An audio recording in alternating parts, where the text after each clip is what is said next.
Oh boy, this is an interesting one. I think I might as well do a video here.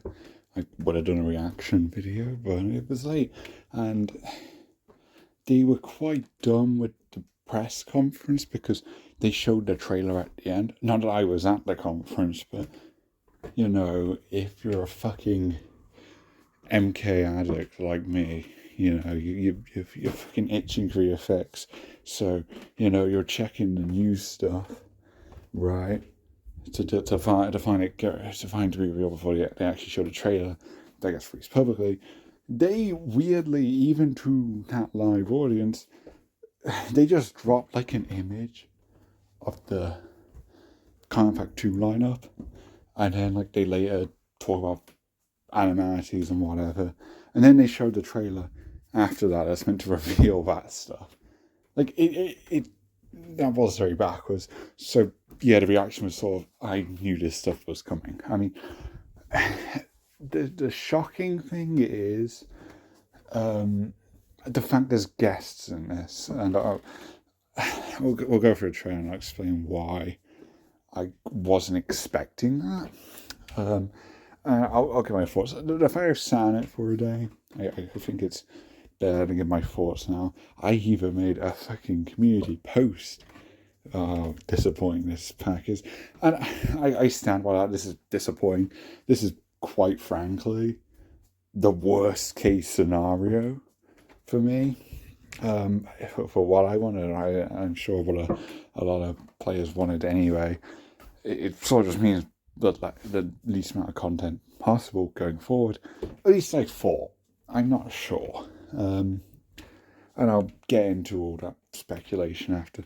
But yeah, Khaos Reigns, which I think is the first time I've actually said or wrote the proper name. I just been calling it story expansion. It doesn't, you know, it's not like one word. It's not like aftermath. Like Khaos Reigns. I can't be asked to type it out. I know story expansion is longer, but yeah. Also, a K. It's quite tacked on, you know, like chaos in MK is just a C, right? This feels pointless, but I don't know if putting a K in your titles is more marketable. I don't know. I really don't. Frankly, you could have said Compact 2, and that probably would be your most marketable thing, because it is Compact 2. The stores don't list as that. The end of this trailer does. But let's get into it, because it's a strange thing. Also, like the gold backgrounds, I think it's the same gold as the premium edition. That's weird. There's not a new logo theming, which is strange. Doesn't really fit the chaos theme, I guess. So, I mean, let's go for it. Let's rewind back there. This area looks cool. As soon as a stage, I know there's like chains and stuff. They weirdly revealed a story expansion stage. I can't remember what it was in, but it was when they were showing screenshots of Quan Chi before he released. They showed a stage, and it looked like a variant of the pyramid. I presume it's going to count as its own stage, and it's going to be whatever these ruins are. I don't know if they'll count this as Chaos Realm. I think, frankly, you can you can definitely make a strong argument. This is just Chaos Realm. I don't know if this is like the ruins of the Shang Tsung pyramid, wherever that was located. I don't fucking know. We don't know what timeline that was in. We don't know if that was Shang Tsung's or Liu Kang's, and I don't really care to figure that one out. But regardless, this is basically the area that Havoc inhabits, I guess. And it looks cool. You get some cool backgrounds. You can get some cool stages. Again, they are just backgrounds, but they're cool backgrounds, and the music in the franchise is actually good again for the first time since 2006. It's not on the level of the 3D era, of course not, but it is actually good music. So new stages will mean new music. There's a lot of new stage variants though of the existing stages, which is something I quite like that this game stages do. Is you have a lot of variants for one stage. There's a lot of options there. I mean, by a lot, it's like two for most of the stages, and it's a night and day variant for half of them. But it's cool.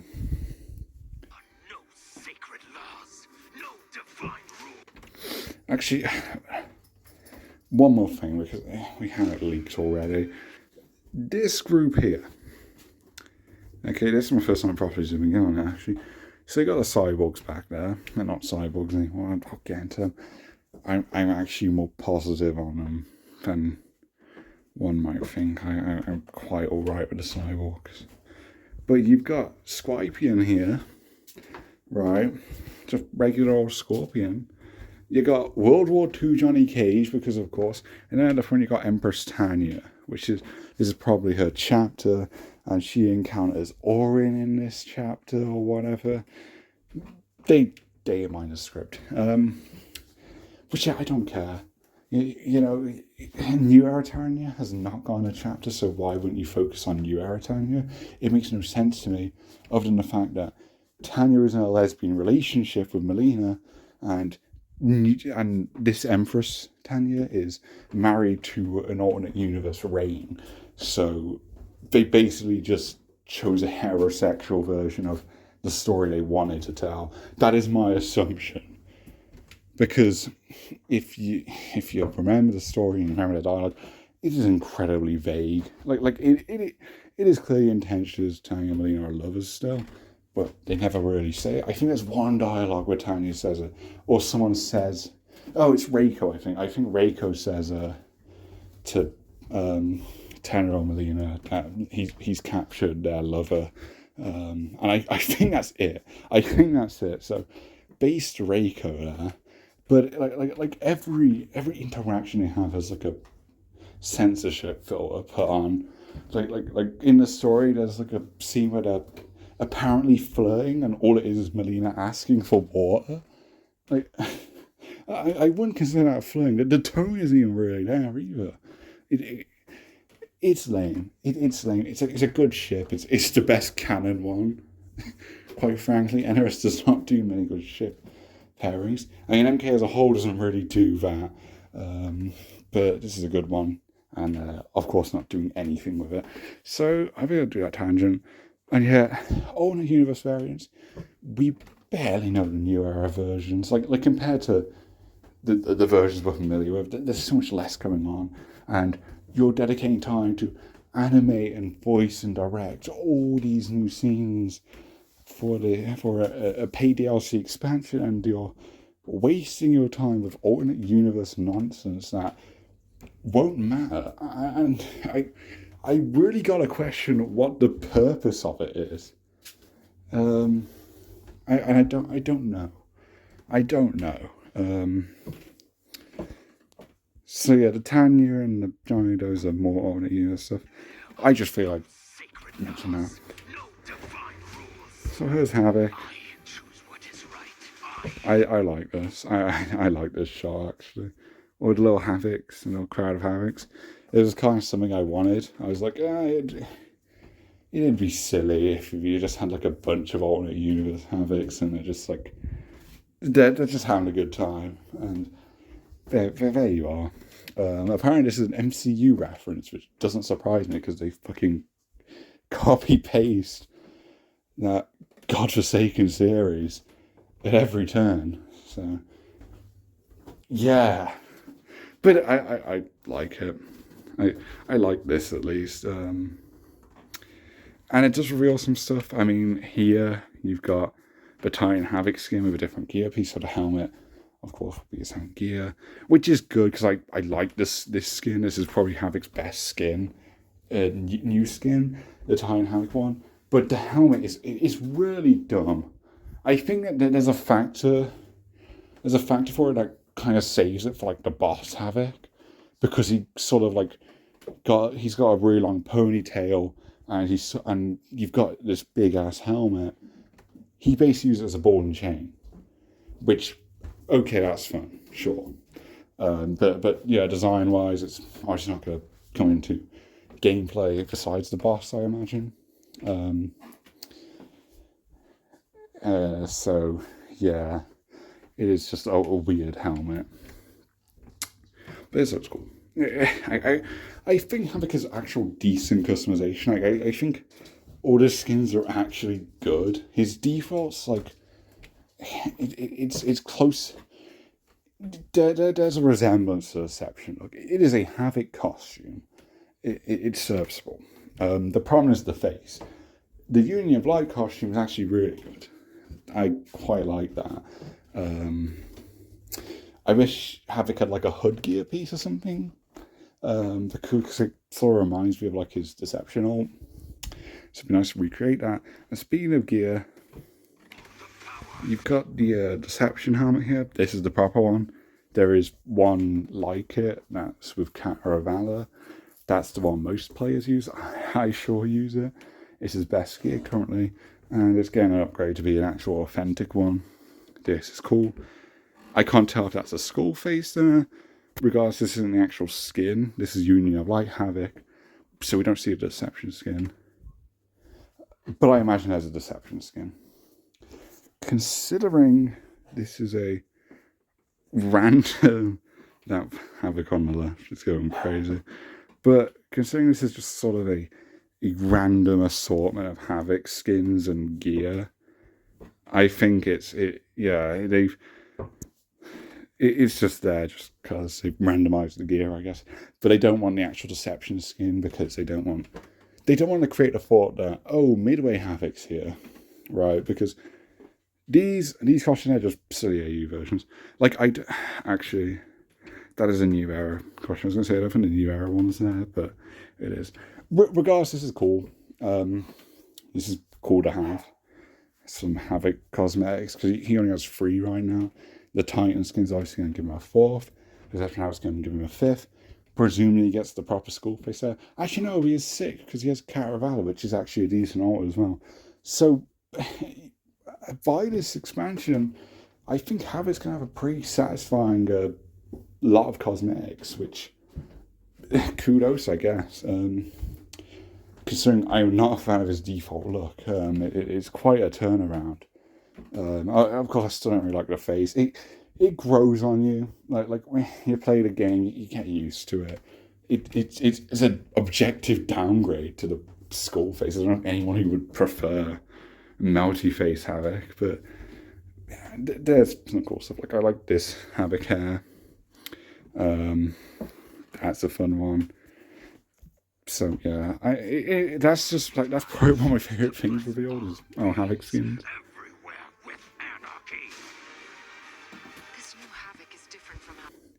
So I mean, it's not shown here, but he has like little they're coloured like Kamidogu. I assume there's 6 of them. I think it's Kamidogu. It's the latest Kamidogu retcon. I can't remember. It's something to do like Garrus's time crystals or whatever. I can't remember. I haven't read the story expansion description so on, and I don't care. I don't care for the specifics. I don't care for their nonsense lore that won't actually explain anything. But it's something like that, and I don't care. I think that's a testament to how unbothered I am by the story now. Like how just uninterested I am in the New Era. Is that like I'd be fucking pissed, you know, when like Battle Realms fucks up what the Kamidogu are for or whatever. And here, they're like little rock chest things, and I don't care. Like whatever, dude. I don't give a fuck at this point. We see him here. He's got like some pink magic. I don't know what's going on there. You see Chaos Kenshi, which is going to be starting to have yet. Him and Takeda here are like sort of the main Chaos goons. They'll be jobbers, no doubt, but they'll actually have a decent bit of dialogue, I assume. And yeah, an extra Takeda skin, which is, I want to say cool, but it does not look good. This does not look good. It's quite strange. What I'm hoping is, since these chaos skins, and I made a video a while ago, you know, with season 4, and people were complaining that, oh, it's not Melina themed, it's Titan Havoc themed. I was like, Titan Havoc wouldn't even get a season. It would be Order of Darkness Havoc. So they are Melina themed. They just chose an odd way to reflect it. I was wrong. They just have the season 4 skins here. So fuck me, I guess. I don't know. don't know. I don't know why I bother defending this company. Only I don't really care though, because like quite frankly, most of the seasons don't really match the character, or they do, but it's a very loose relationship. I mean, just look at the Soldy one. It's like undead skins and whatnot, and like there's some sort of correlation with Shang Tsung there, but not really. It's closer to Quan Chi, if anything, with the reference and whatnot. So it doesn't really matter. It's just Melina Sands who flipped out because they didn't get the fucking pink colour palettes. But yeah, I will admit I was wrong. Apparently I was wrong because they're just using the Chaos skins, I guess they are here. But this is a completely new Takeda design. And since, the Chaos things are technically seasonal pass, I'm hoping there's a normal version of this. This is a normal version of this, because I'm quite alright with the costume with the strap down around. It's a shitter version of it, but it's kind of like the MKX Shiroryu costume. And I think that would be a nice alt to have. This weird Chaos Takeda, however, is a drastic alt. It'll give him some costume variety, sure, but it is not Takeda. That's not him. So I'd like if there's a base version of this. Also, the mask is weird. That is a mask he doesn't have, so that's another gear piece he'll have though. So I'll take it, but it's not great. And I thought Takeda could rock a Chaos Realm design, but this is not even like based on Takeda, it's just random. The Kenshi one's also weird. Not one I'm really interested in using, but again, it's an extra costume, sure. I assume you get them with the story expansion. They haven't really stated what bonuses you get for actually having the story expansion, but there must be something, because I'm not fucking spending money for some cutscenes I can watch on YouTube. You need some bonuses tied to it. So, I don't know what's going on here. He's got some weird syringe things. I mean, I do know what's going on here. I just don't know what the deal with the syringes are. He injects him with the Chaos goop, I guess. Maybe it's the Deception Conquest piss water. That, like, makes you age or whatever. Well, no, it doesn't make you age. It makes time go by really quick. And he's driving out. Look how scared he looks. My poor baby. So, yeah, Bihan becomes a noob because of Havoc. I'm not getting my thoughts when noob shows up on that. I don't really care though. There's Sector. Got some like Devouresque singers and got the rocket boots. That's good. Even though I'm pretty sure she has a jetpack anyway.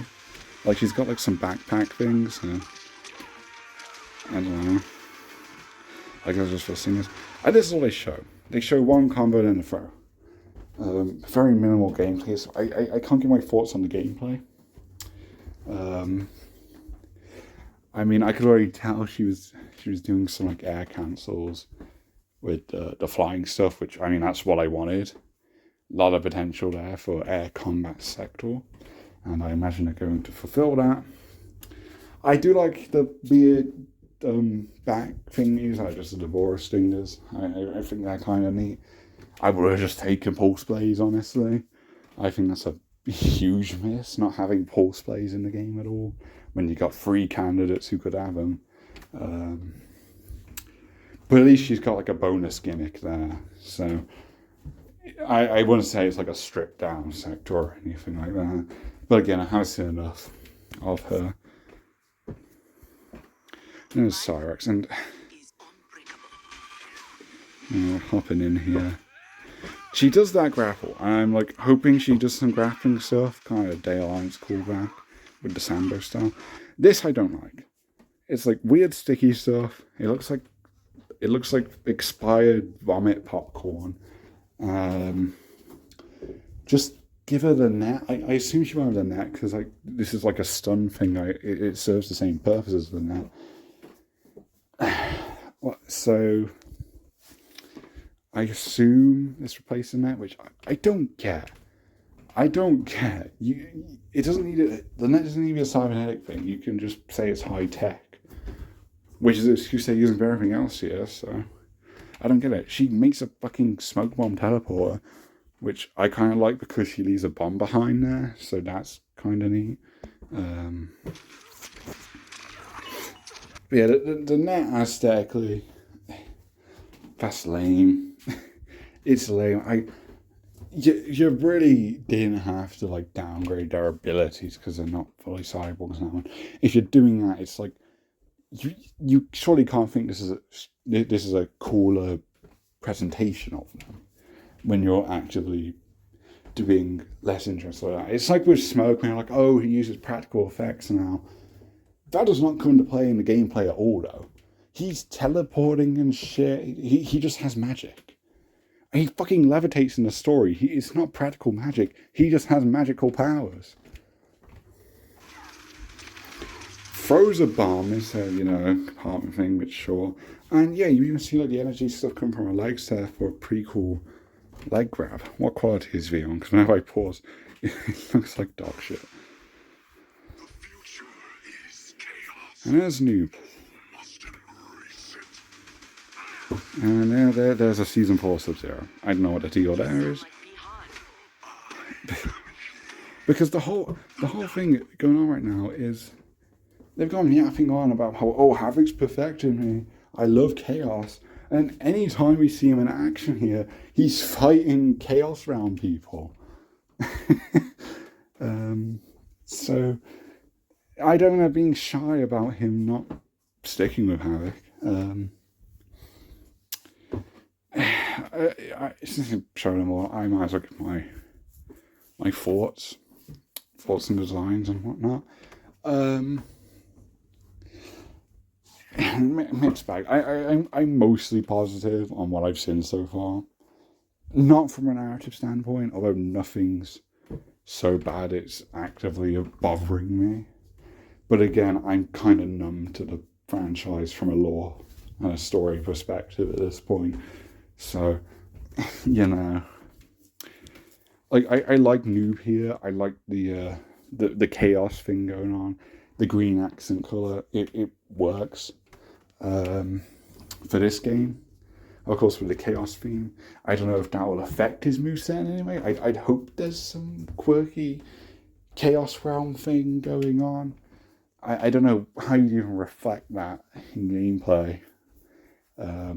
Maybe give him like a Havoc move that he doesn't use, like the crackling skull projectile. I don't know what you do then. I assume they won't do anything with it. It's just an aesthetic thing. But I like it. You need stuff like that to make these characters stand out. When you've got Noob, who was literally just in the last game with a shit ton of customization, that this game it wasn't going to meet, even if he was base roster, he was not going to meet the customization he had in that game. And you'll bring him over, and big shoes to fill from a gameplay and design standpoint. So just doing something unique, that is the better way to go than just a typical Noob design. The headwear's done. The sideways cat is. It is quite silly. He's not rocking it. I say it's not as dumb as his MK11 cowl thing, but it is silly.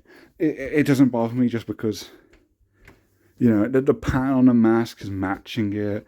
I think it's pretty clear that his gear will be headwear, and I think the same goes for the cyborgs as well.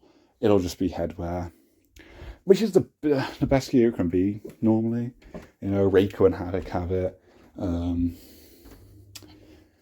Takeda kind of has it, but it's just there's not much variety there. It's just the mask and the headband simultaneously. I'm trying to think of someone. Oh, Ermac. Ermac, although his gear pieces are just weird, which I feel like Noob might be a similar case there, where they just do weird, spooky stuff instead of just more typical ninja stuff. However, he's getting Yonka free skin, so if it's the full headwear thing, you'll have the option to just give him the classic hood, which is the better cat ears. You can put that on this design, I assume, which that'll do. I'll take that. But yeah, I like the green. I do like that. From a narrative standpoint, I'm not really interested in Noob and Havoc relationship to begin with. I frankly think this game had a better duo to flesh out on with Havoc and Darius, which I'm shocked they even remembered their allies, because that is very obscure. I made an entire video on how that's such an obscure detail for NRS or people to pick up on, where they're only listed as allies in like the Deception Manual, and Darius mentions how he talks to Havoc and stuff in his Conquest training, which is post-story, and it's in one text box. So there's 2 mentions of it. One is even in the game. And this game somehow remembered it, which is insane to me. It is insane to me. And Darius, nowhere to be seen. Nowhere to be seen. There's no Darius's going on. Because they don't treat cameos as if they're actual characters, which is dumb. The model's there. Like, you can have them do cutscene fight scenes and whatnot. Like, it barely limits anything. The only thing it limits is you can't have them do, like, a chapter, but even then you can have a cameo be with the playable character, and they're basically teaming up to get wins narratively. So, yeah, I think that's a waste. I think that's a fair duo. Which, come to think of it, if you're going to raise any characters from the cameo roster to playable, maybe Darius was your best pick. I don't know. I'm fine with being the cyborgs, right? I did not want any of the characters to be able to playable, because then it's like, why'd you make them cameos in the first place? You wasted the cameo slots then, right? I wouldn't say it's a waste for Sonic and Sector because they're so drastically different, for better or worse.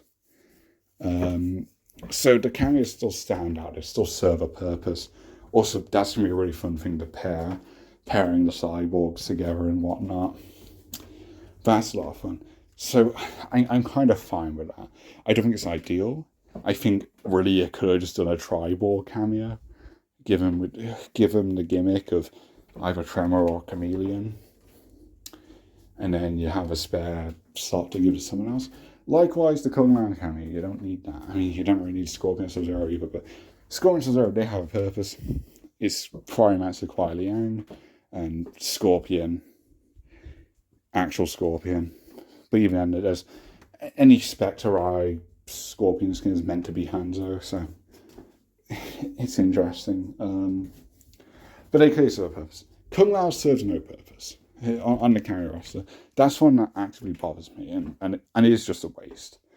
Because he doesn't even give any moves that Raider Kung doesn't have except the teleport, which, sure, that's a weird omission. It's good that the cameo accounts for that, but it's not. There's bigger missing moves. This isn't major enough to warrant a cameo slot, but that's a side tangent. Basically, they're not as bad as Kung Lao.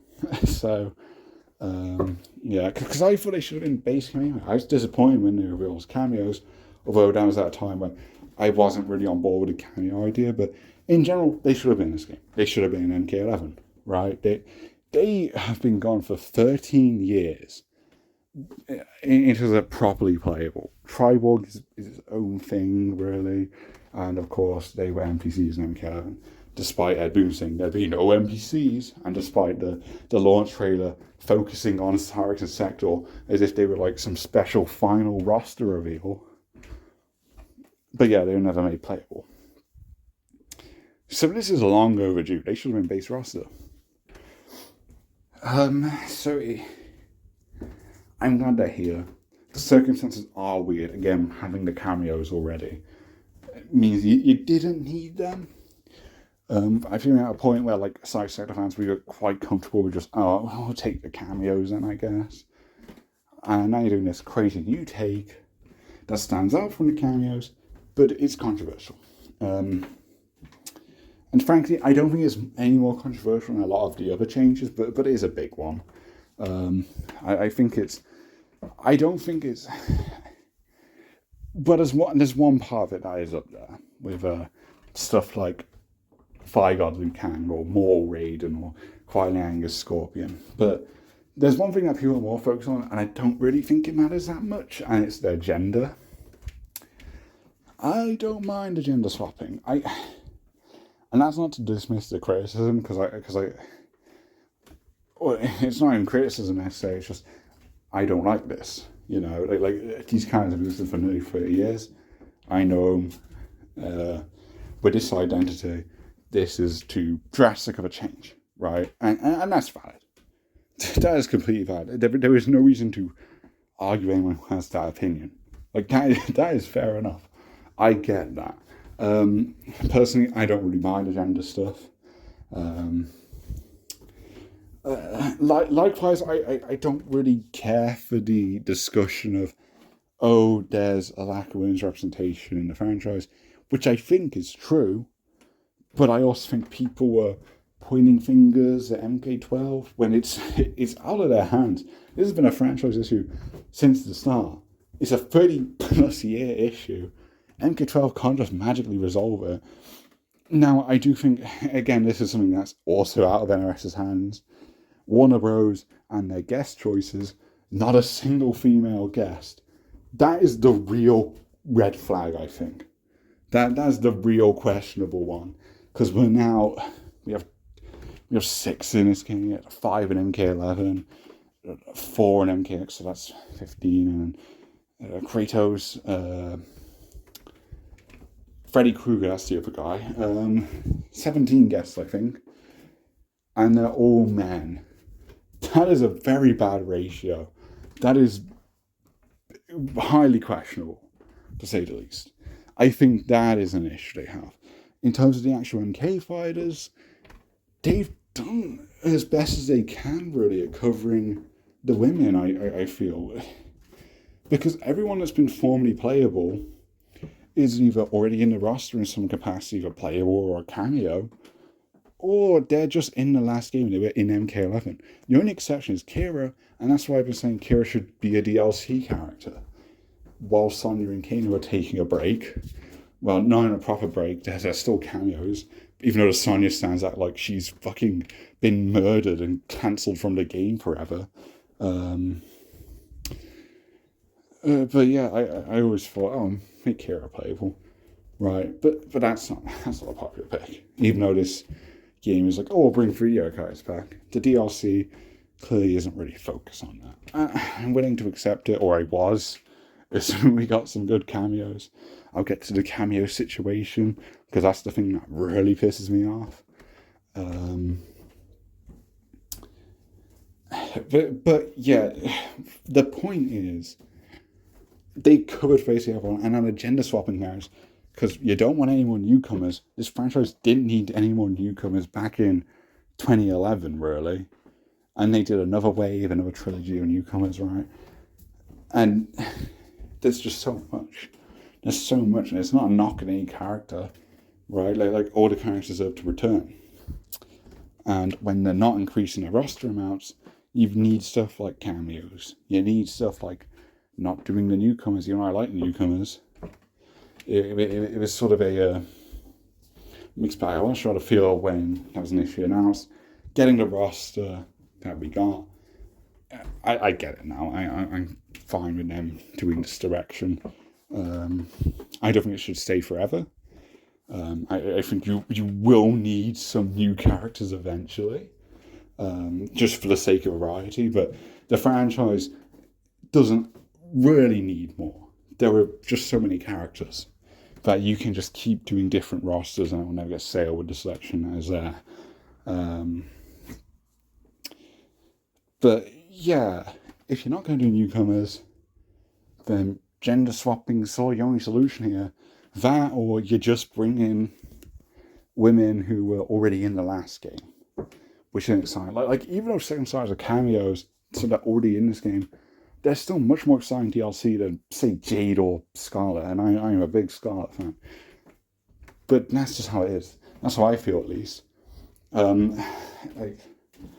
I think any argument for that is just biased towards the character, because you like the character. Because, frankly, the longer you're gone, then the bigger your return is. That's how I perceive it. Right, that's why I'm always in preference of characters who have been gone for a long time. And that's not just 3D characters. Fucking Kintaro. Where the fuck is Kintaro? I will ask this every video. It makes no sense. And I suppose there's a chance now because I don't know what's happening with this game. I don't know what they do after this. So there's a whole bunch of speculation to talk about on this. But yeah, the gender swapping thing, I don't feel is necessary. But I don't mind it either. And frankly, again, when they already are cameos on the roster and they're not cyborgs anymore, I think a drastic change like that helps make them stand out and helps make them feel unique. It makes them more exciting. It makes them not feel like a downgrade. Because I feel you're giving them designs on a male, it would just be lame. It'd be like, oh, you just done a really lame version of Second Cyrus. You had a really cool design in MK11, and now what's this shit you're giving us? Whereas, they're just so drastically different now. But of course, they still retain, the helmets and their colours and whatnot, and it's still cool. But again, it is very drastic. So I get why people won't like it, because again, I have a plethora of issues with the drastic changes this game has made for arbitrary reasons. Frankly, I think the Sector and Cyrus changes are for arbitrary reasons. The noob stuff, it isn't. There's a narrative purpose here. I don't like it, but there is. The whole Havoc stuff, he ties into the story expansion really well. So quite frankly, they've actually... I think he's getting a chapter in the story. So I feel narratively they've weirdly justified him. I still think you could have just done, Darius, made him main guy alongside Havoc. Although that being said, he doesn't really work as an antagonist. He does shady stuff, but he's going to draw the line at some point. Because it doesn't... Havoc's chaos stuff does not benefit him. Like beyond toppling Plato's government. So once you get to the part where he's just trying to spread anarchism, not even anarchy, just chaos in general or whatever. It's there's not really anything Darius wants to do like that. But yeah, I knew it wasn't necessary to pick, but they've chosen, of course, because he's popular. And the general idea is, we've got the ninjas, which isn't true. We've got no chameleon. And Tremor's reduced to a cameo, which I don't like. I don't like how he's the only one of the ninjas in the game there. I don't like relegating like that. I don't think he should be playable. I don't think he needs to be. I've seen a lot of people saying, why have you made him a cameo? That's unfair. And it's... This motherfucker... I don't know how this motherfucker's playable in the first place. The fact he was playable on MKX is still shocking to this day. Like, you're lucky to have him as a cameo. Quite honestly. So I think him as a cameo is perfectly fine. I just think Noob, frankly, would have fit better as a cameo. You could do Smoke and Noob, which that's something that pissed me off about no cameos is DLC. Cyber Smoke, blatant home run. When you've got human version of the cyborgs on the main roster, then I'd assume you'd want the cameos to reflect that. I don't really like duplicates, so but Cyber Smoke would warrant it, especially when you could do Noob Smoke. Most blatant idea there. They fumbled that, which is a shame. That being said, Sector cameo, I think you'll have a lot of fun now with Sector. He has a teleport uppercut, of course. His missiles could do OTGs. I don't know what Noob's throw is, of course, so I don't know if you can with Noob's throw, but generally he can. So there's sort of Noob Smoke elements there. So there's still fun to be had there. There's still a lot of fun cameo pairings you can give Noob. But he's not really one who looking at the camera roster, it's like, there's a lot of very exciting, cool pairings here. Sorry, like I think Cassie, for example, and where it's like, okay, this is your third game straight coming to the game. At least thought it was. I don't know if she's coming to a game anymore. I don't know. But it's like, okay, that's not very exciting. But the cameo pairings, when like a whole family, and then there's also Jax, and there's Frost and whatnot. There's a lot there. Noob has a lot of connections, but nothing that really stands out to me. But again, a lot of people don't even pair characters for lore reasons or aesthetic stuff. It's just, what's the best pairing? So I guess it doesn't bother most people. But yeah, Noob Smoke was such an obvious thing to do. I say as someone who doesn't want them to be doing duplicate slots, but it is so obvious. So I think really what I should have just done is made Noob a cameo. But again, it is what it is. Like Noob's cool. I'll take Noob on a roster. You're gonna say you have Noob or you don't have Noob. I'll take Noob. Sure, he's cool. He just shouldn't have been in this game. You're adding him to tick a checkbox of we brought the ninjas back when there's not Chameleon and Tremor's a cameo, so it doesn't really count. I think it's too many ninjas. I'm not going to complain about too much because, again, I like the ninjas. I think they're all overrated except, I guess, Ermac. I think Ermac sort of warranted the level of love he gets. At least 3-hour Ermac did. I suppose he stagnated up until MK12. With 9NX, him being rather underwhelming. Noob here, I don't imagine it's going to be an incredible appearance from him. Frankly, when you've got this character being a mind-controlled puppet, he's never going to be that. He's going to be a cool character design-wise and gameplay-wise, which a lot of characters in this game are anyway. So, again, I like all these 3 characters. I would get the DLC. I don't know if I'm getting the full pack or if I'm just getting them separately because I don't really know. I kind of like the guests.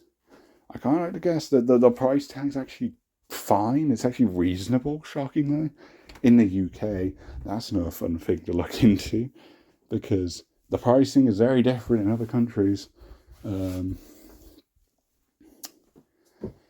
of course, there's all the bonuses with the story expansion, which is more substantial in this game when you've sort of got a less is more type of deal with the cosmetics, which is scummy, but I didn't make the game. I like the game. I'll take what I can get, I guess. It is not a selection, though, and I'll give my general thoughts on the pack when we get to the end. But yeah, those are my general thoughts on the 3 Yankee characters, which are the 3 most important ones to the pack, of course. It's not the most exciting lineup, but the 3 characters I do really like, and I think they seem cool here in this game.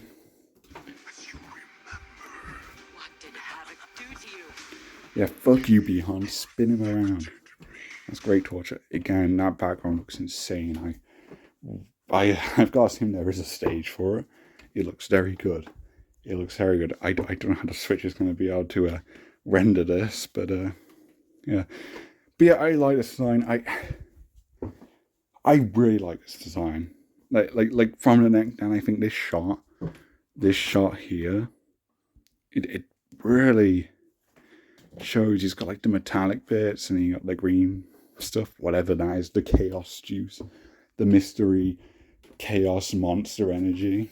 And then you've got like a more typical ninja black sash there, but it's only on one side, so you've got the green exposed on the other.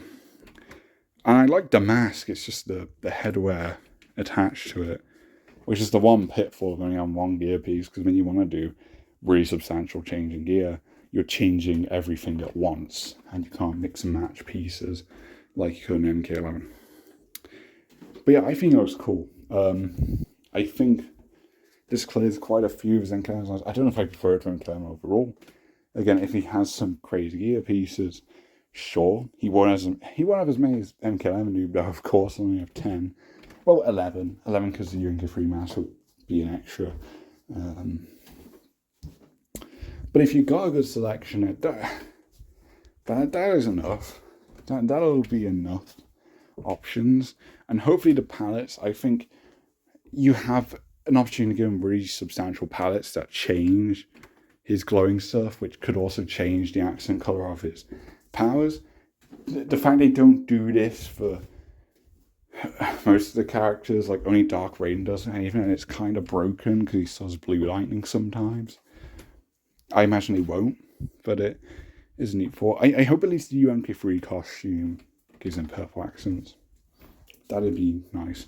I know it changes the model to get rid of the green vein stuff on his face. That's gone for the UMK3 skin. So they might just be getting rid of the green altogether for that one. But yeah, I like it. But yeah, naturally I don't like it. Again, I mentioned mind controlled puppet, and that's kind of lame.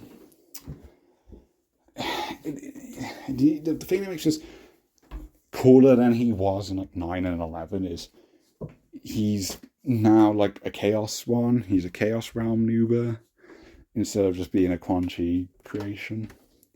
I think that's something. It doesn't change much, but it is something at least. And it doesn't fit Havoc's character anyway. Albeit, Titan Havoc isn't supposed to fit Havoc, I don't think. I don't know. I don't know what they think Havoc is at this point. I really don't. But like, Titan Havoc is like a hypocrite, and I can't tell if it's meant to be intentional, because the MKX comics also the hypocritical Havoc, and that one was definitely unintentional, but this one feels more on the nose, where he's this guy with all this power, and he's controlling things, and he literally goes on like a fucking speech in the trailer about how he's got like the power to like decide shit. He makes the decisions around here. Like, that's just being the authority, right? That's not chaos. Like his decision is to cause freedom, but you're forcing on other people and whatnot. On this such a grand scale, it is it's interesting, I guess. Not that interesting, but it's something. Again, I think it's an unintentional error. That is a hypocrite. I don't think that's intentional. Again, it's not like the new Havoc is anything like Havoc either, so it's not like you can't have a Havoc that calls him out for just like going against what whatever their fucking chaos ideology is, because not even you Havoc that has that. He's even less like that. He just wants to topple Sato's government. So it's just like he's just like a very angry Darius, really. Whereas this Havoc, yeah, he wants to fuck shit up, I guess. And it's something interesting to just make him mind controlled again. And another thing I don't really care about, but it's something I do think can be interesting, is the Noob and Havoc alliance, which I assume the inspiration for this is from the MK9 Noob ending, which is very overrated. But I do think, despite how overrated this duo idea is, it is an interesting one. But it's something interesting. You have a Noob that has his own agency, like 3D era Noob. There's something interesting about 3D era Havoc and Noob doing something, probably reluctantly on both sides, when you've got Noob converting people and whatnot, and of course Havoc's not going to be in for that, and no one wants to fucking deal with Havoc because he's a pain in the ass. But like there's something interesting there in those versions of the characters interacting or teaming up for whatever reason. But here, no, it's just he's a puppet for Havoc, which again, Havoc mind controlling people, that's like the biggest no. Being your big Chaos Realm freedom guy, that should be the one line you don't cross. But every time I make Havoc a main villain, they always have him cross this line, and I don't get it. Havoc in general, I haven't really talked about him as a villain. I don't like it. He's not supposed to be an antagonist to begin with. He's a neutral. He's a chaotic neutral force. But it kind of got more obvious than that. And being an antagonist is one thing. Sure, he'll probably cause more conflict than anything because Chaos Man. So him being in an antagonistic role can be made valid. But as the main villain, no. Especially not when the main Havoc in this game is a complete fucking chum. He is not a credible threat at all. But at the same time, power scaling MK is so valueless. There is no logistics to it at this point. So yeah, I think it can be an interesting partnership. It's so overrated. But this one isn't interesting because it's not a partnership. It's enslavement. Havoc's just, he's caught a fucking Bihan Pokemon. He's evolved from Sub-Zero to Noob. And I'm pretty sure Noob will just get devolved after this. Which then raises the question of what do you do with Noob after? I suppose they just do the Liang's father becomes a Noob. I guess they'll go that route eventually when they inevitably have to bring Noob back, which will probably be... He'll probably miss a game, surely, after this, but maybe not, I don't know. But the game after that, no doubt end up having to come back and be Han's Sub-Zero, I guess. Which... Sure. I suppose it's better than him being Noob. But at the same time, there is something interesting in not having a Sub-Zero. But they never do that. So again, it's like, why are you doing this in the first place when it's sort of a temporary thing? And I could answer the question for the story expansion as a whole, really. There's not much of a purpose to it. It's sort of just random shit. And it seems like a waste of resources. I don't get the point of it. But yeah. Cool cutscene stuff, but again, it's a cutscene. It doesn't mean anything. Yang with the scar, probably still an unusable skin. That might be a grab from the thing. And he has his teleport there. I think he hasn't had that one where it falls down from the sky and lands on the ground. I don't think he's had that one since Armageddon. That's a cool thing to see. That's probably the most exciting thing to show in the gameplay. Another new background here is a destroyed fire temple. That's neat. And Shadow Clone comes out. He kind of looks like he might be a cameo, the Shadow Clone, but no, there's no cameos. First Shang Tsung, now this Havoc. And yeah, there's shirtless Havoc. This will be amusing. So he actually decks all three of them. But my God, Liu Kang is a fucking joke. He's a fucking joke, man. It is laughable. It is laughable how people, casual fans really, they overhype this guy when it comes to power scaling. They big him up so much in a franchise where power scaling is bullshit anyway. And then they big him up when he loses all the fucking time. His only wins are against random AU variants. And here he is losing to Havoc. He's lost to a random Sindel. He's also lost to Tai Shang Tsung. He fucking sucks. He relies on other people to resolve his own bullshit. So yeah, Havoc decks Raiden Kung Lao and Liu Kang, which is an insane statement. I wish I could say that's cool as a Havoc fan, but I don't care about this Havoc. He shouldn't be a villain. I don't care about being in this main villain role. Havoc doesn't really need a big role. He's not a character who needed this.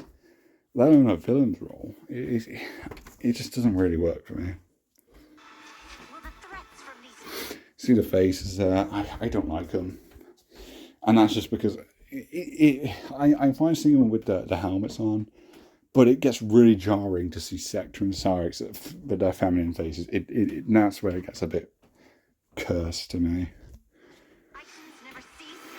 And again, look, they're fighting. Noob is fighting the Chaos thing, so yeah.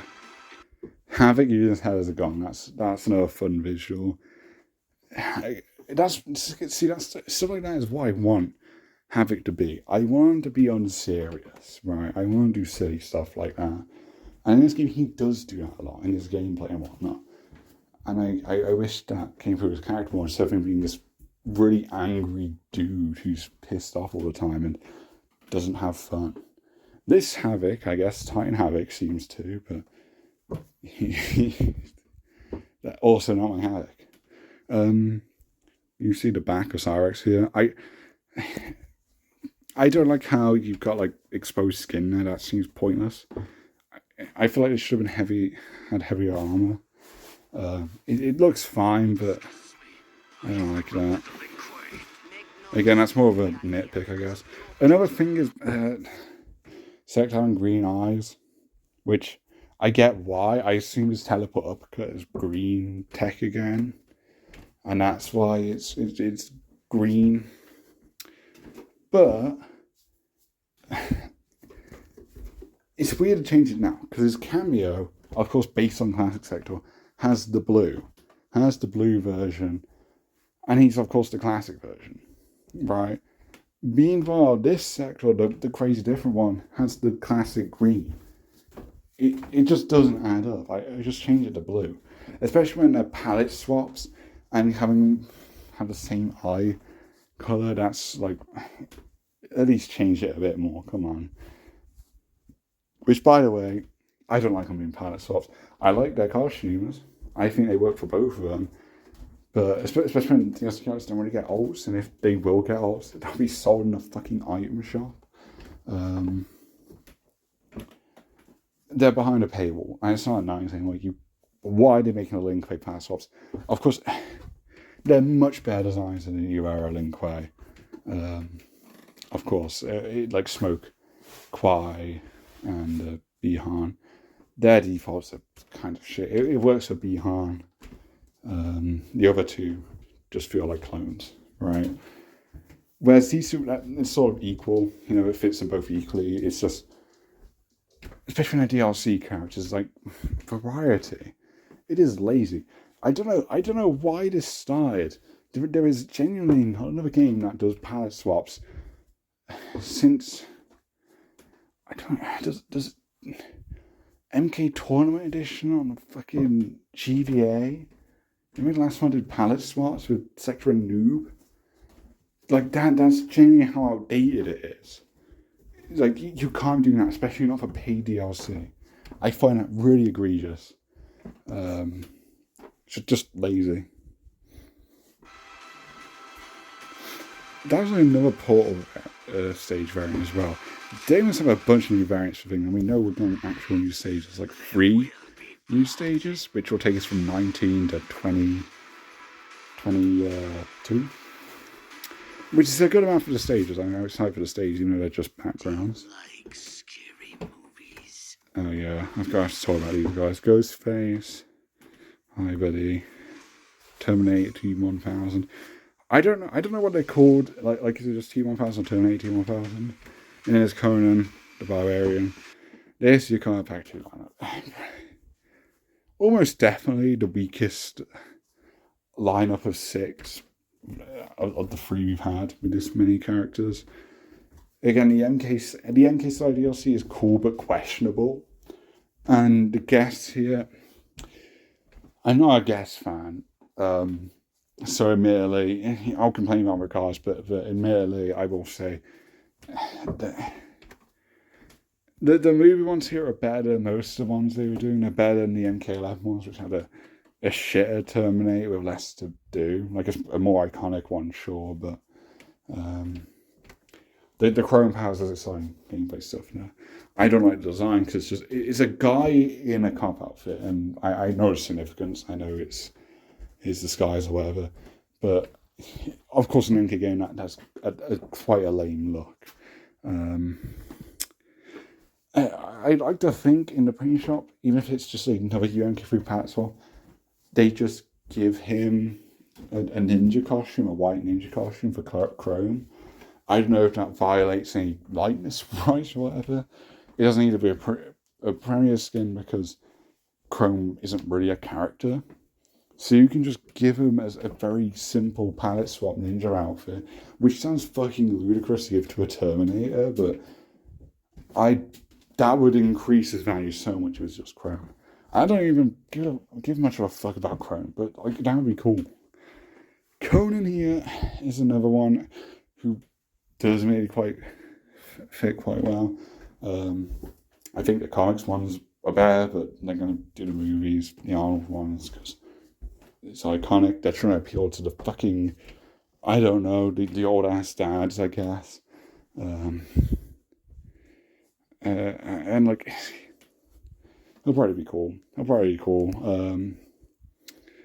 You know, a warrior character is better than a lot of the other guest types we've had. I ain't worried about his costume though, because like, there's not much there. Right? Like, I'm not gonna say sexualizing him because it's male fantasy, power, whatever. Look at all his muscles, right? That's not the issue I have. My issue is he just makes for a boring design, and you're not gonna have much variety there with the palettes or the costumes. I assume his gear's the headwear or his weapons. Terminator, I don't know what you do for his gear. I don't have the slightest clue there. And Ghostface obviously in the mask. Now Ghostface can be hit or miss. And my initial thought was, this is the dumbest guest character possible. You know, in a movie, just some random teenager in goofy mask. Like, this guy's not going to intimidate any actual competent fighter in the MK universe. And they have a knife, and they got no fighting skills. Or it's just a guy who can stab people. Lame. There is nothing to work with there, which is why my theory and my hope is they just drastically divert from it, right? Like the MKified this character. He's on the left side. He seems to have his own unique outfit. I think it's an outfit. I can't tell. Yeah, that is like a black belt, right? Which would lean towards more of like an MK version. He knows martial arts or whatever, right? And I hope they do that. Which, does he have boobs? Maybe this is a girl Ghostface. I can't tell. I honestly can't tell. For 100% certain, I think it's a dude. Maybe it's not. I don't know. That's quite a slender figure, actually. I'm not sure. They show a different age. It's like definitely a male. Maybe there's different models, but also that would change the hitbox. I don't know. I'm really curious about this one. They have the rights to the movies, which games, I know Dead by Daylight did this. They had the rights to the mask, because that's a different license. So they have the rights to the costume, right, and just the likeness of Ghost's face and the name or whatever. But not the actual characters or anything from the movies. So you just make your own character. Here, however, they've gotten the rights to the movies, which makes me worry that it will be a character from the movies. And I don't care about Scream. Even if I did, I think this is an incredibly dumb, unfitting guest character. I thought we got over the horror guests, but it can work. It's a sillier one. You can get original, you can get creative. Again, it's an original design to my knowledge, so you can do stuff here. Also, it better have a purple colour scheme. Shadow Priest gang. Like, again, there's lots of you can do to MK5's character. Make up an original character in the MK universe. I've seen the idea of, make it a character who's forgotten, like Mocap or Cobra, which I've given my phrase that this could be Cobra, because martial artist, the hoodie, the knife's handle is the same as Cobra's machete. It's not going to be Cobra. It's not. I don't want that. That's just weird. Just bring the actual character back instead. However, I feel like this, you make your own original character, essentially a newcomer, I guess. Even though they won't return again because they're not going to renew the license or whatever to have a recurring MK character, right? But you can make it a guest that's within the MK universe. So they might have martial arts abilities. They might have actual powers. You can really get creative with this, and that's why Ghostface is weirdly my most anticipated guest character. And I'm not a horror fan. I'm not a Ghostface fan, but I think you can get very silly with it. And the mask, of course, being gear, you can get very silly with that. You don't really need ults for this character because you just have a cloak and give me some recolors of it. Again, there needs to be a purple one. Shadow Priest, come on. It is right there. So I hope they don't fumble it. I hope it's not just, oh, it's a guy from the movies. Hey, you remember these 80s movies, right? And like, who are you appealing to? Because your main audience, we're too young for this shit. And like, the nostalgia being, I don't know. I guess, well, it must be successful, right? I guess it must be successful. I won't deny that. But it does feel like an odd lineup in terms of marketability. And the thing that's strange of all to me is why they with the story expansion. Because there was a dev on Twitter who said there's more to come. Ed Boon said there's a surprise coming after the story expansion, and they'll support it longer than MK11, which means they'll have to go for over a year, like a year and a half, and the story expansion drops a year in only, just a year in, just over, and then you have 3 guests to come after that, which is also weird. How you're drip feeding the guests one by one with no MK stuff in between. That feels dumb. So it's like, why in this pack if it's going well? And the main thing that makes me hopeful, and I don't get my hopes up, because this pack showed that when I'm hyped up for this franchise, the rare instances that I am, they always fucking disappoint me. You know, have low expectations. My expectations be so low that I'm actively hating on the game. That's how I end up liking it, right? That's normally what happens. But if there is something after this, wouldn't it make sense to do a complete Kombat Pack 2 with these guests and then 3 MK characters, which was my assumption, because you have Cassie, Kung Jin, and Jade in the files. I don't know if they were scrapped. I don't know. I know one of Cassie's lines used for Takeda, so maybe it's a scrap character, like regional lines. Maybe they're just in Kombat Pack 3. This does count as Kombat Pack 2, by the way. I know they're titling it as a story expansion thing, but Kombat Pack 2, the story expansion is separate to the Kombat Pack 2. The Kombat Pack 2 is just bundled it with it. They call it Kombat Pack 2, which could suggest that they've done that so that they can do a Kombat Pack 3. They can finally do a Kombat Pack 3, not a complete one, but they can say they did it, right? And I don't know what they do there, because this was more expected. I thought if we actually get this 6-character lineup, then that's it. That's the end of the game. They'll drop cameos or whatever with it. And so, but we got no cameos, and there's not a complete edition. There is not an edition with this DLC that you can't get a copy of the game that has this DLC bundled in it. There is a bundle to get Kombat Pack 1 and Kombat Pack 2 together, with the story expansion, of course. But there is not a version where you get them both, which Aftermath had a physical copy, and of course, every complete edition for every NRS game, MK9, Injustice, MKX, Injustice 2, MK11, they all have complete editions that dropped, I believe, whenever they did the last DLC. I think MK9 would have taken a bit longer. Injustice 1 maybe, just because they didn't release a DLC in packs. It was 1x1 stuff, as just separate releases. So it would indicate that there must be more, but I don't know what there is. I mean, we got 35 characters and there's already 6 guests, more than MK11, even though there's less characters overall. One theory is they must have pushed some characters out of Kombat Pack 1 to make room for Quan Chi and Ermac, since they were planned for the base roster, and they'll just make that a 2-pack at the end. And they'll chuck in the cameos there to have some incentive to buy that, because people will buy this. I'll probably buy this.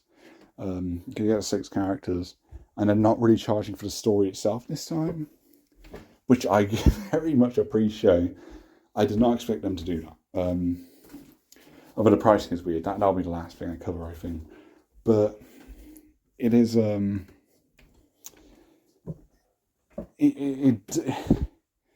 this pack, both the content of this pack makes it feel like, why would they do anything after this? Because they've put 3 more guests here already. But at the same time, this isn't complete. It isn't complete, and they haven't said this is the last thing. They haven't done an edition that would even remotely suggest this is it. So there must be something more. That is what I'm feeling right now, but I don't know. I don't know what it is, because if it is just Compact 3 and you've just got 3 MK characters, then why wasn't the story expansion 3 MK characters? Because people are more likely to get that because you get the story expansion bonuses. Right? Or is it the fact that the story expansion would charge extra? They'd be worried that not enough people would buy it if they don't have the guests there. I don't know. But it is strange. I can't imagine they'd do a KP3 with Jade, Kungjin, and Cassie, because frankly, I suppose Jade is, but the comics frankly aren't major names. I could be wrong saying that, because actually Takeda's trailer is outdoing Homelanders in numbers. So I might be doubting my gang there. I love the Kombat kids. So maybe I'm doubting them there. But like Noob, Spectre, and Sunrise, that is a more lucrative trio. I'd have to imagine that you'd want to sell on its own, because that will sell. I was willing to drop £35 for those 3. As long as it was more expensive than Aftermath, I was gonna buy it. If it gave me some cameos and gave me those 3, instead of getting 6 characters, but I'm not getting cameos. And my main complaint, my main thing I was ranting about was, this is it. I get no more cameos, and I don't get Kung Jin. I don't know anymore. Right? I'm not certain that we get stuff after this, but at the same time, this doesn't feel right. This doesn't feel conclusive. They said they supported Long and Killer, and that could just be a lie, right? And Warner Bros. Can just cut them off like that. I mean, just look at what happened to Onslaught. They could just fire the whole fucking company if they want to. They won't.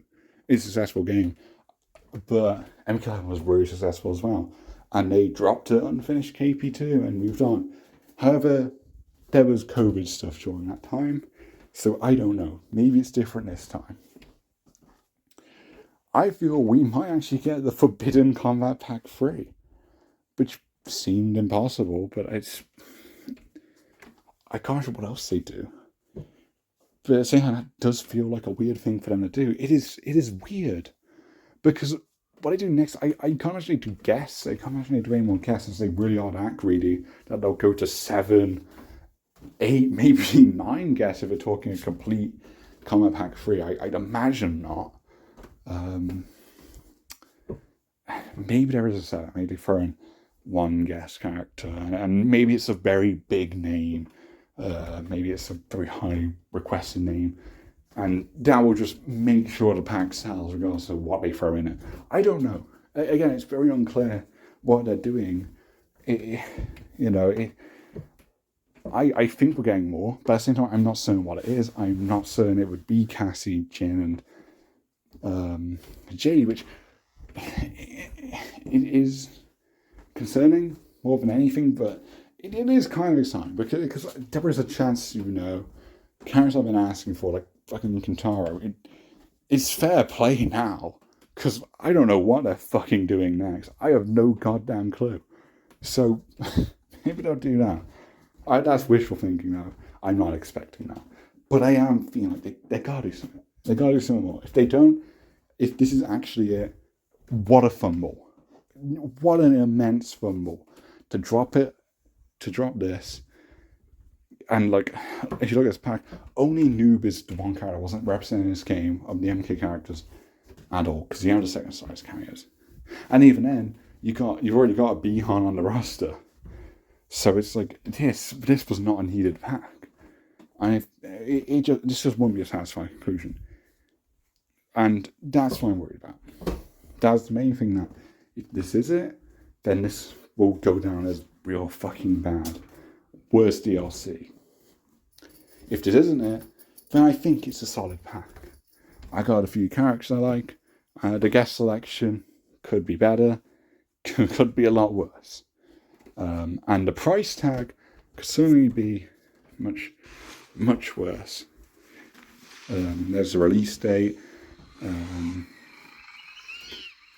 Oh god, yeah, it's fucking hell. I forgot about animalities, man. That's the best part of all this. But I'll just talk about the price actually before we give my thoughts on animalities. Wow, the price is £33 in the UK, which in comparison, that is $42 and like 46 cents or whatever in the US. And in Kombat Pack 1 for us is 35 quid. So the story expansion is actually cheaper than Kombat Pack 1, which I think is correct. That is the correct move. Kombat Pack 1 has cameos. That is better bonus content than some fucking cutscenes. That is correct. That is also a couple quid cheaper than Aftermath, which was also 35 quid for MK11. So this is cheaper than Aftermath, even though it has, again, 6 characters compared to Aftermath's 3, which is a very pleasant surprise. I thought the prospect of, they do a 6-pack with story expansion, the price tag will be ridiculous. It'll be the price of a full game. Here, it's not. And again, I think I'm just pre-ordering things, so I have the money saved. Again, I'm more bothered about the concern that this is it, rather than I'm bothered about the contents in this pack. Like on its own, it's stuff I like. Even Ghostface, assuming they don't fumble him, which they probably will. But in America, this pack is $50 USD. And I thought, no, these people must be getting it wrong. They must be mixing the pack. Because at the end thing where they show the prices, they show off the bundle. They only show off the bundle that includes Kombat Pack 1. So it's like, do you need to get that one? But no. That's a separate thing. Which is a good discount, by the way. It's £40. £40 here, which to get Kombat Pack 1 and then the story expansion, which again, these are good bundles, but it is kind of a piss take for people who just bought the Kombat Pack. Like the Kombat Pack's content just ended, and now the people who have bought it early and have waited, they spend £35. Now they're getting told that, for £7 extra, you could just get all of Kombat Pack 1 with the new DLC pack. It was a big problem in MK11. It doesn't affect me much with this game. Just because, this story expansion is fairly priced on its own anyway. I'm willing to spend the monies on it. My only issue with the pricing so far has been individual characters. They overcharge that to get you to buy the bundles. 100%. It's like £6.49. That is bullshit. That is complete bullshit. That's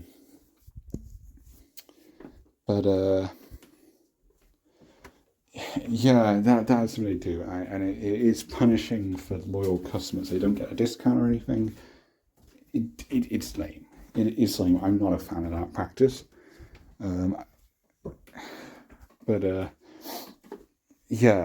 Is what it is. So USD for this pack, $50. Just for the Kombat Pack 2 and the story expansion, right? The Chaos Reigns thing, not with Kombat Pack 1. So that is $8 more than the price when you convert value that it is in the UK at £33. So I don't know who's doing the conversion rate at WB. I don't know who's doing it for NRS, but that can't be right. Someone's fucked up. That doesn't make sense. Those are improper conversions. Surely. Meanwhile, like the common pack is like £35 here, and then it's $40 in America, so it's cheaper there. And that means that the common pack is $10 less than story expansion in America. Meanwhile, it's a couple quid less to get the story expansion in the UK. It makes no sense. I don't know how common this is.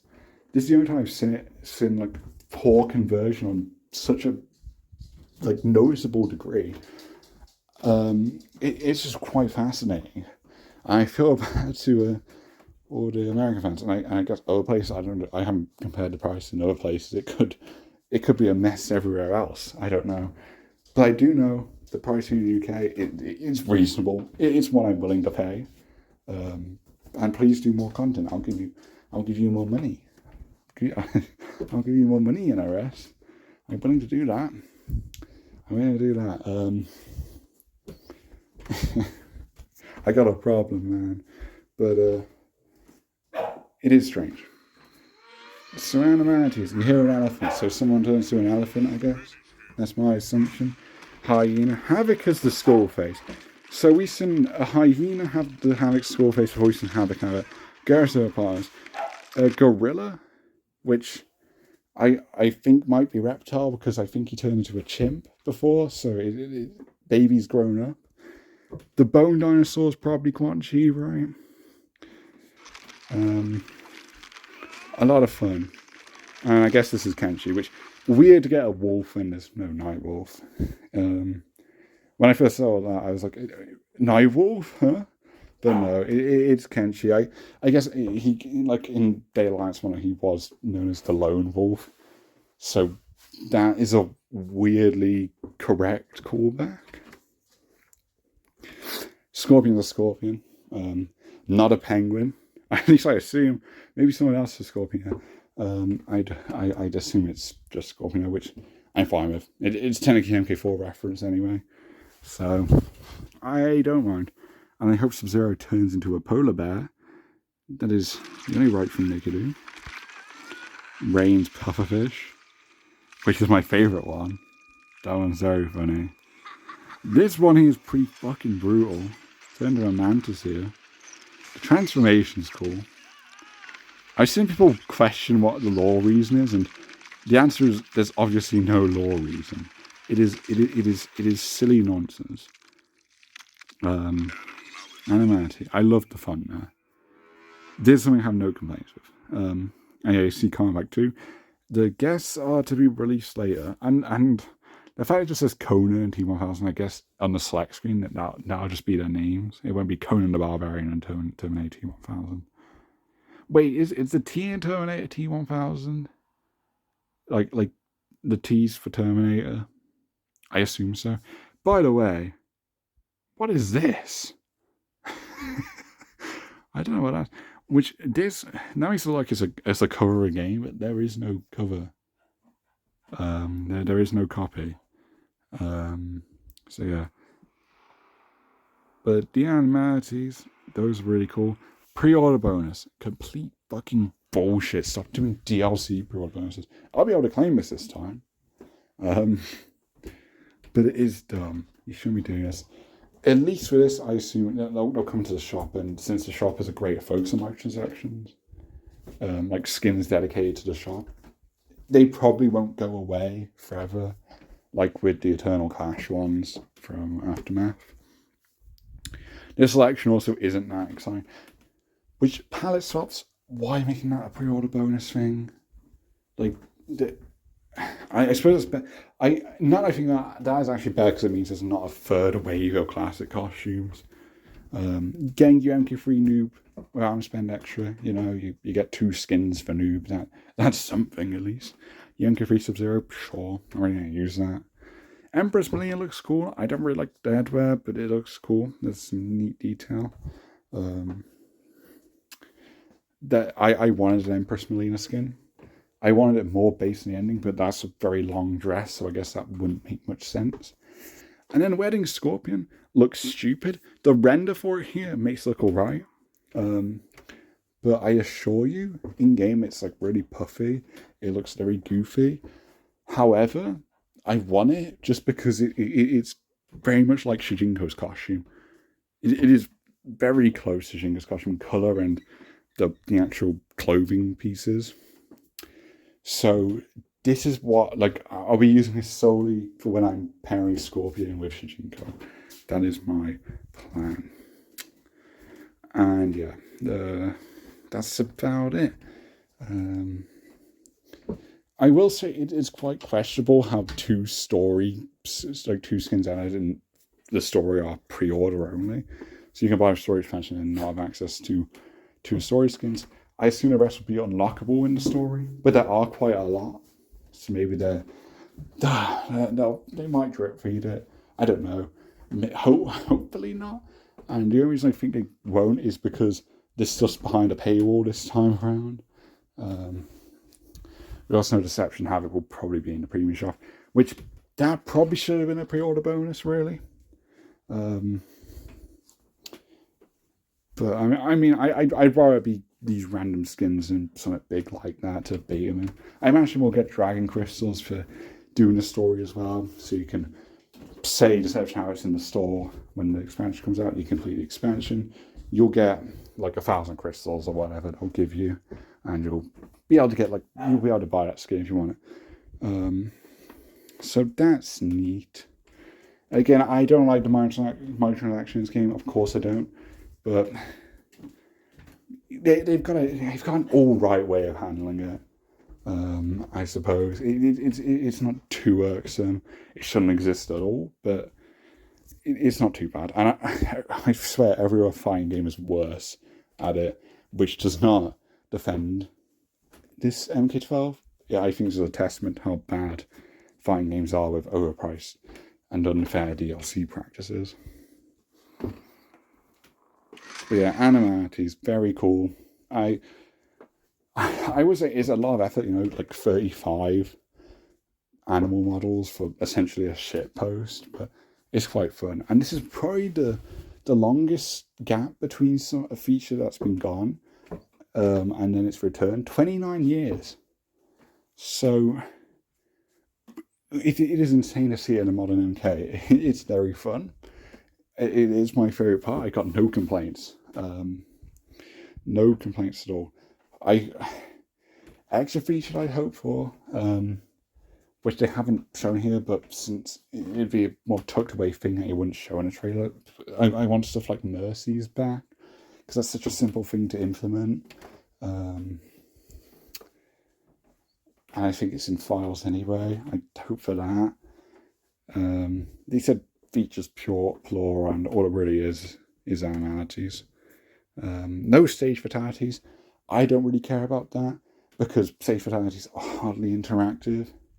Right, like death traps, that's where it's at, and to the MK, this game doesn't have regular stage interactables. This just ain't the game for it, unfortunately. Not my preference, but it is what it is. So, that about covers everything. There's a lot.